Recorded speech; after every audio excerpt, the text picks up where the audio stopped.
Ladies and gentlemen, welcome to Unpopular Review. Thank you all for clicking on our faces. Too fly with all that. Okay, so I wrote down some notes. Let's do that. I don't want to sit too hard. That's twice. That'll probably go over about as well as Colonel Dippy. Because there was no Jay White site. Okay, just straight up gangbanging. This story has been finished. You gotta pay that attention. So Unpopular Review does not. What is she the CEO of, Chris? Jesus God.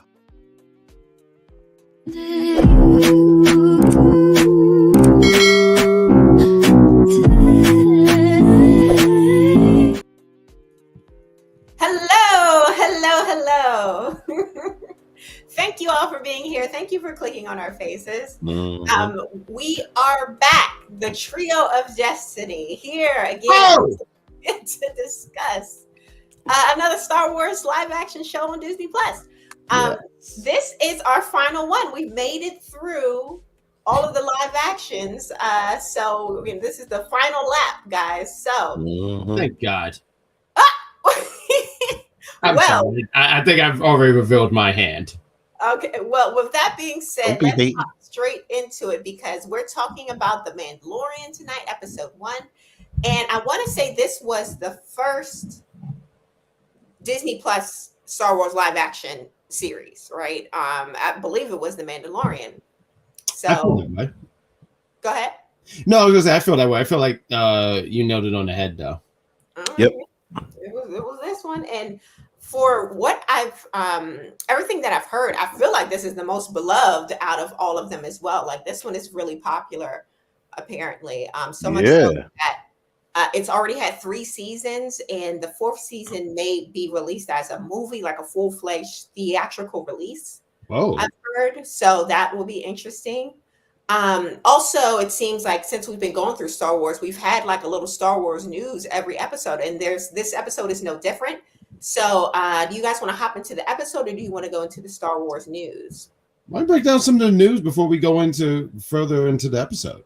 All right, let's talk about it. So, apparently, just according to comicbook.com, just moments ago, they posted this saying Star Wars. Disney getting sued for Peter Cushing's appearance in Rogue One. Now, Rogue One came out like almost 10 years ago at this point. It came out in 2016. But apparently, not even the estate, but another company. I pulled up the little blurb here. It says Disney and Lucasfilm have a new lawsuit heading their way over their use of late actor Peter Cushing's image in Star Wars spinoff film Rogue One, A Star Wars Story, back in 2016. According to reports, London-based film company Tyburn Film Productions has gotten a judge's formal ruling to take legal action against Disney, citing a deal they allegedly signed with Cushing in 1994, which gave them veto rights over the recreation of his image using special effects. Rogue One did just that by using CGI to face swap Cushing's likeness into a body double in order to recreate Grand Moff Tarkin, the role Cushing played in Star Wars: A New Hope. Wow. So, I've never seen a bigger reach in my life. God damn. They might have legal grounds depending on what was signed, because if they had rights to any like CGI or like special effects of his image, then what I thought was the most interesting that it isn't his estate. It's not like his family suing. It's this other production company like saying, "Hey, we own the rights to this guy." That's what I'm saying. They're looking for a reach. They walking in front of a mansion. They found an ice patch, and now they got a neck brace. Shoe fly with all of that. I like the way he explained everything, but because like when I hear the estate, right, and I just wanted to hear everything just from my little brain so I can understand everything. So when I hear estate, I usually think of like the family is suing stuff like that. But when you hear like this whole other being that's not his family, not related, it does sound like a complete reach. It just sounds like a bunch of people who just want money. Because Disney has the biggest pockets, the deepest pockets. I mean, come on. I mean, not to spoil anything, but Disney bought us. So yeah, Disney is so powerful. Oh yeah. We've been Destiny. Yes, they got us. But Disney have so much money, and I can see them just trying to reach out and be like, "Hey, we want some of that pie. We want some of that Mickey Mouse money." So that's what I agree with Vic is saying, where there is a reach there. Facts. I don't know if it's they want Mickey Mouse money. Nobody's even watching Mickey Mouse. I feel like they I might think have he's the dead. legal grounds to get that money though, because if they had something a legally binding contract saying, "Hey, Sure. anything about CGI or special effects of his face, we own it." But apparently, that's valid. it said further down in the article that Disney is claiming that it wasn't the use of the actor, but the use of the character. So now it's going to be like a whole blurred line. Okay, versus this is the actor's face versus this is the character's face. You know, it's weird. That's I bet you they settle. I bet you they probably have a case, but I bet you they settle out of court real freaking quick. Of course, yeah. Oh yeah. No, somebody's just trying to get This is going to settle because they got the coins. Who cares? Why not? So I just think it's really, but I do think that's very interesting. I don't want to dig too deep into this, but I just think it's so interesting when you talk about the actor and talking about them. Hey, look, we're not using the actor, we're using the character. I don't know, something about that that's just intriguing to me. No, to me, this is why J. Cole run around in a bicycle. What? To get away? The establishment? No, because somebody's always trying to get you if they see you shining. You know what I mean?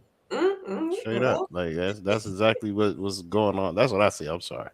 Okay. No, that was great. I didn't get the reference, but I thought it was fantastic. You ain't never see J. Cole running around in a bicycle like he got millions of dollars. And, you know, dude is just walking around Manhattan in a city bike. Like, I like how you made it apply here by force. That was fantastic. Good job. Oh, thank you. But with that being said, that's the bit of Star Wars news this episode. But let's go straight into the series, episode 1 of The Mandalorian. Now, this one, of course, we got our Mandalorian. He has in the beginning of the episode, we see he's after this one particular character. I believe I uploaded an image that apparently did not load, but it's like this big, the blue dude. Yeah, big blue glob guy, right? And blue glob. I like that. Blue glob. Yeah, he ends up taking him into custody after this like little battle in this space saloon. This is one thing about Star Wars. They will definitely give you a gun battle, like a little laser gun battle. There's always going to be a desert, like, background. You're always going to see some sand, and you're always going to have a space saloon. It's literally been in almost every, I think it's been in every series that we've had. They've had a space bar. We had they get lit. Huh? They get lit. They get lit every time. It's always in some space bar, and this episode is no different. But again, he was able to apprehend the bounty and bring him over to this guy. And this is I didn't get his name, but I'm pretty sure his estate is going to sue too. Yeah, he's next. But when he's giving me like the Dark Sidious, if I'm getting it right. Oh, Palpatine? No, yeah, that might be it. I forget it. But you know the guy that Darth Vader was like talking to. That's I think she nailed it. Honestly, I mean that's generous. I looked at that as one of my elementary school principals, but whatever. I mean, they all give those vibes. Yeah. Like this old man that's just like evil. Yeah, that's definitely Dr. Evil vibe. But there is, and again, like I like to preface every episode by saying this, that none of us have our PhD in Star Wars lore. So if you're expecting super knowledgeable, I know every aspect of Star Wars, you're not going to find it here. We're just casual viewers, and we're talking about the show. So if you're down with that, thanks for being here. Thanks for giving us a like. We appreciate it. Thank you. We actually had someone in the chat. Books, Girl, and Pearl. Hey, Books. Happy Wednesday. Thanks for being here. So we got this guy, and it seems that he is on some under the table type stuff because with the Mandalorian, he hears about a bounty from I forgot this to mention. We got this character. Oh man, facts. AKA this is Greek Karga, AKA Apollo Crews. Apollo Creed. I said Cruz. I'm sorry, wrestling, but Cruz. But no, I just want to say real quick. I actually forgot that he was in this show. So when I saw him, and like you said, Apollo Creed, and when I saw him, I said, "Yo, that's I got hyped." I'm honestly, me too. Yeah. When I saw that, my eyes widen open. I was like, "Oh wow!" But then I got a little confused by something. What? Sure. Star Wars has all this technology and all this advanced stuff, why does their money look like Legos? Their credits, it's it I came don't out get in the that. 70s. I think there's a difference between when the show and the movies, and like they're not going to put as much money in the shows like they do the movies. I just don't understand why it's like these little. They look like chocolates. It looks like Halloween candy. Well, Like, wait, what? I might have missed something here. Who? the money talking that about they the exchange, it toys, all looks right? like little chocolates. It all looks like I mean, Oh, you meant that. Oh, okay. It's why? because they kind of have to keep it in line with what was in the 1970s release, right? So in the 1970s, they didn't have all of the money or technology to make it look super, futuristic. They use little Lego Now, pieces or whatever. So I my guess they got question the same here. is the debate between Empire money and then this other kind of money, and then there's this one like black card that's like Okay. apparently all this other money. Like that part of it, I feel like if you're a casual viewer, that kind of thing can get confusing. Yes. Because I don't know which money is more powerful than the other money. And then why does it look so cheap? You know what I mean? At least make it look, give it some shine, put a couple coats of gold on there or something. Like it just looks like you're playing with Legos. Anyway. From what I wish I had an image of it, but again, I'm not super knowledgeable about everything Star Wars. But from what I'm gathering, there's the money that they had before, Darth Vader did his thing, right? Mm-hmm. And then there's the money post Darth Vader. So I feel like this is the post Darth Vader coins are more, valuable than the pre Darth Vader coins, if that makes sense. I mean, yeah. The other thing is just Apollo was talking about how they still spend. You know what I mean? So like it just gave me like Gen Z with cash. You know what I mean? Or like if you give Gen Z some coins or something, they don't want to touch it. Does that make sense? There's a lot of Gen Z. My nieces and nephews love. Oh no! You too old. You too old for those vibes. No, my nieces and nephews, they are Gen Z and they love getting cash. They don't. I love to hear that because these kids up here, everything has got to be swiped. You can't give them no cash. Anyway, but so he gets the word from Apollo, right? That hey, the people aren't paying for these top-notch bounty hunters anymore. They're outsourcing, right? Whatever's cheapest, right? And the Mandalorian, he comes up, he said, hey, all right, well, give me the top bounty. Who's paying the most? And that's how he got to, our pseudo Palpatine of this episode, this guy. And it was very, very sketchy because it seems that. Well, they totally finessed him into that one. Yeah, he's asking like, hey, where's the puck? And from what I'm putting together via context clues, it seems that that's like the above board way of exchanging bounties. But they're like, no puck. And he's like, okay, well, what's the code?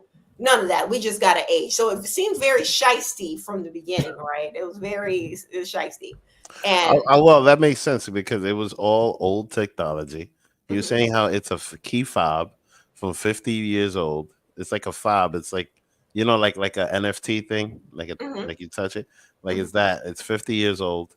And then there's like a code with only 5 digits. Yeah. So he's got to put in all kinds of super nerd work in order to get this thing to work. So I found that interesting. But then at the end, it kind of shows you why he had to do all of that. Yeah. Something about it was very sketchy. Even when they brought out this doctor, apparently this Dr. Pershing, all of it seemed sketchy. But of course, our guy Mandalorian, he takes the bounty because things are drying up. People are outsourcing their bounty hunting. He's not getting the same money he used to, so he's taking what he can get, right? He goes on this mission, and again we get this whole sand space thing. I'm like, enough with the sand. Everything's got to be sanded up and messed up. But during that time, he's in the Sahara of space, and he gets attacked by these big fish-like land creatures, and luckily he was saved at the nick of time by this character right here, a little funny looking guy, right? And he seems to be more in the know of the area. He teaches him how to ride these creatures, and in exchange for that knowledge, he's like, okay, give me 50% of what we caught, not the bounty, but he wanted one of these damn things to add to his ranch of these.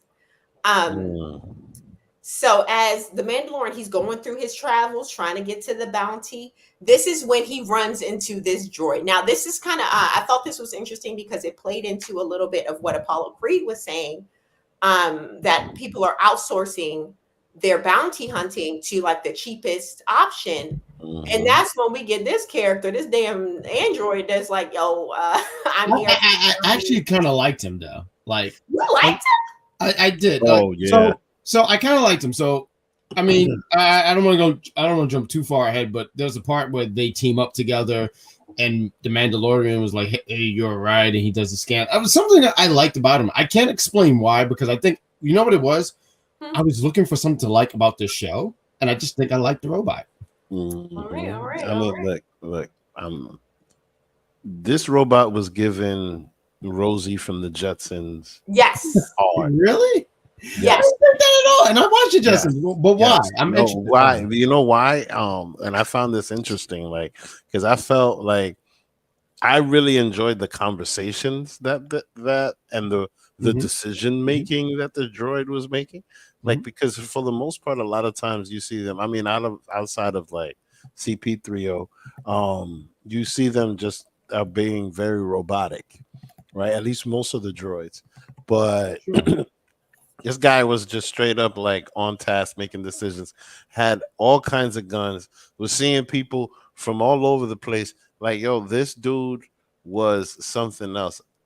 Look, if I had to choose whether something that needs to eat over something that doesn't need to eat to get the job done, that means that ultimately the cost is going to go lower. So, you know what I mean? If I can ask, so one of the things you liked about this robot is the fact that this robot on Android, right? It had a mind of its own, because there was even a spot. He says, I mean, you know, to a certain point, right? Because it was still willing to self-destruct. It was. So, I actually thought that part was actually hilarious when it kept saying self-destruct, and Mandalorian was like, let's not. But I thought the spot where there was a thing where they talked about the bounty, and I guess he was a part of the bounty too, talking about the android, and he was like, hey, well, why don't we just split it? And I don't know too many times where an android or robot be like, all right, there, let's split it. I feel like most of the time the robot be like, let's kill you. I'm gonna kill you. You know, that's the thing I'd like to understand. Like, all right, what interest do you have in money? And then all of a sudden you're willing to, because you have to make sure that the data that's in you doesn't get stolen or whatever, right? I get that. But what is your interest in the money? Because clearly that money's going to go somewhere. It's not like you're going to use it for something. I feel like it's all programming, and that's why I feel like it played into what Apollo Creed was saying. They went for the cheapest option. It's like AI is replacing us. Even the Mandalorian is getting replaced by AI droids. I mean, hey, listen, who's buying a typewriter when you got ChatGPT? Facts. You know what I'm saying? Like, you know, not for nothing. Hear what you said. To spike everybody, I will be buying a typewriter just to spike everybody. All right, and it's gonna collect dust. Exactly. You're gonna treat it like a treadmill. You know what I mean? You're gonna get excited, use it one time. Don't talk to me about no treadmill. Hang your towel on it. That's what you're gonna do.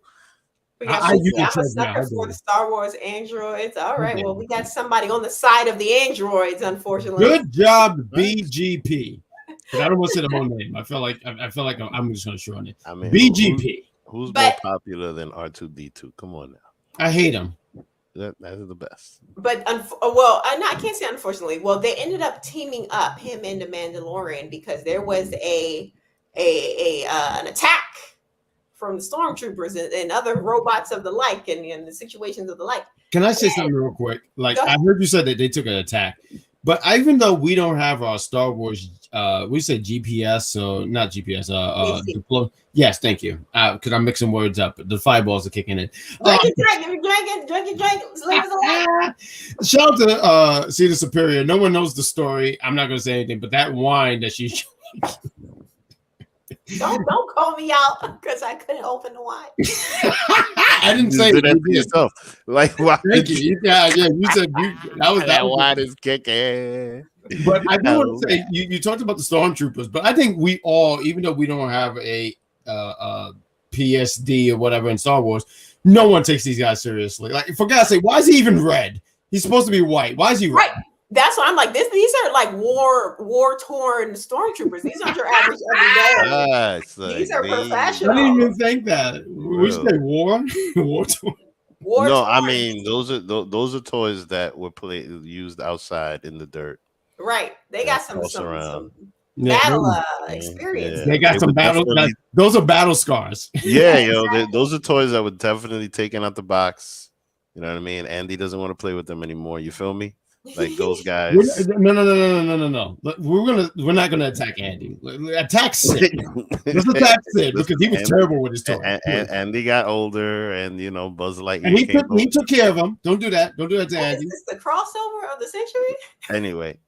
I'm sorry, I have to make it clear because Andy don't deserve it. Is Disney, right? Like speaking of Andy and the toys, apparently they're coming out with Toy Story 5.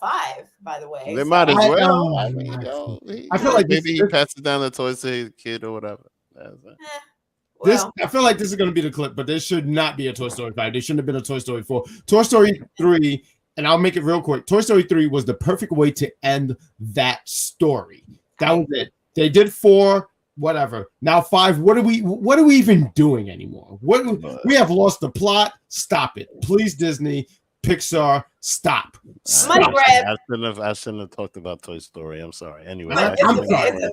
But as Toy Story 3 was the perfect ending for that franchise, this was the perfect ending of this episode because we got to see who and what the bounty was. This 50-year-old alien.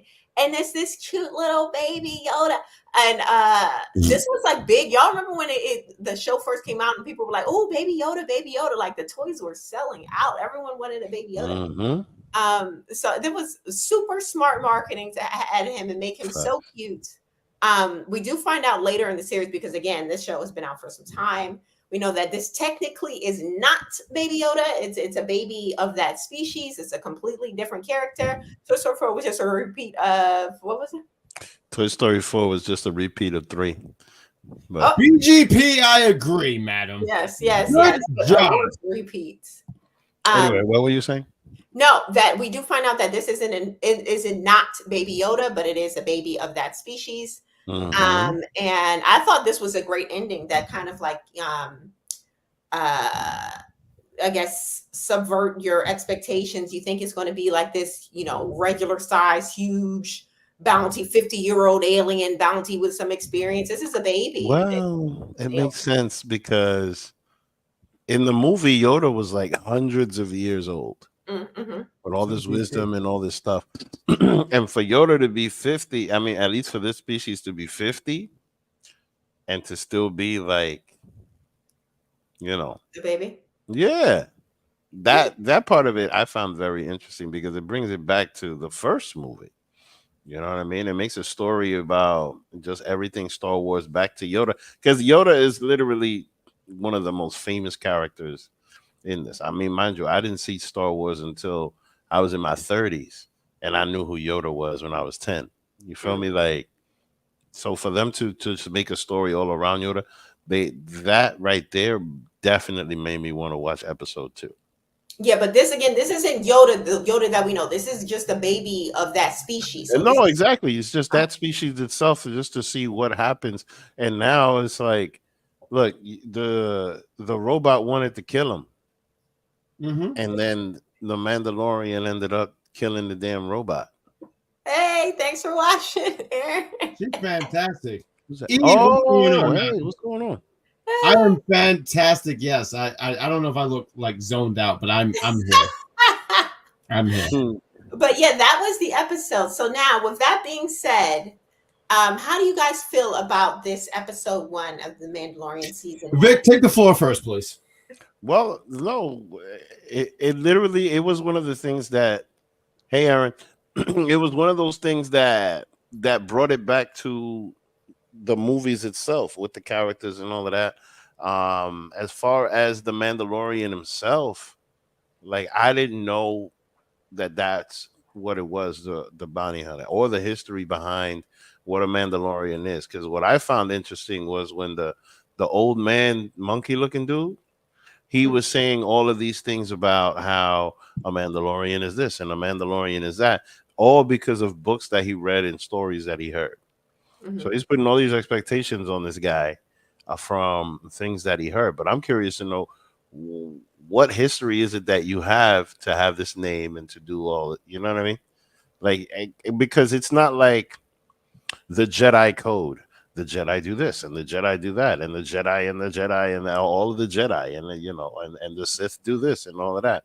So what are you talking about? Like what is it that the Mandalorian do? And because this guy wasn't saying any of those things. He was just like, you know, like Dog the Bounty Hunter, just running around getting things. And you know, he didn't have no coat or nobody but his pockets. At least that's what I see from episode 1. So Now, yeah, I could be wrong. Would you continue to watch this series as far as like would Yeah. this episode interest you enough to continue? Yeah, but it really is because of the little baby Yoda. Because I want to know. I'm interested in learning more about that little guy, and I think I think they accomplished that in this episode. All right. What about you over there, Graham Slam? I'm glad that Vic took the floor first here. So I'm going to answer your last question first. You said, would I watch this series more? Only to see the Mandalorian punch Baby Yoda. That's all I want to see. Wow. And then after that, I don't want to see none of this anymore. I honestly was not. I believe that each episode gets better. So, but we do one shots. We talk about episode 1. And this episode didn't grab me. It just didn't do it. I found myself doing many other things. I was making a plate house. I was doing all these other things. It didn't do it for me. I think that is very rude. Why is that even on my side? That is disgusting. No, that Vic with the tight laugh. Thank you, Vic. But it didn't do it for me. I think it just stems from, and I said this a lot of times for the shows that we've done with Star Wars. I'm just not a big fan of Star Wars. It didn't do it for me. I do sit here and say, if I had to sit here and go, hold on. Wait, what is happening here? I didn't do that. If I had to sit here and say what was. Not all these Star Wars shows that we reviewed were awful. I thought Obi Kenobi? I thought that was a great show. Oh, hold on. Let me make sure I got my hair. It's a rain cloud. Put it. Let me make sure I got my hair right. I was not prepared for all this. Look at the song.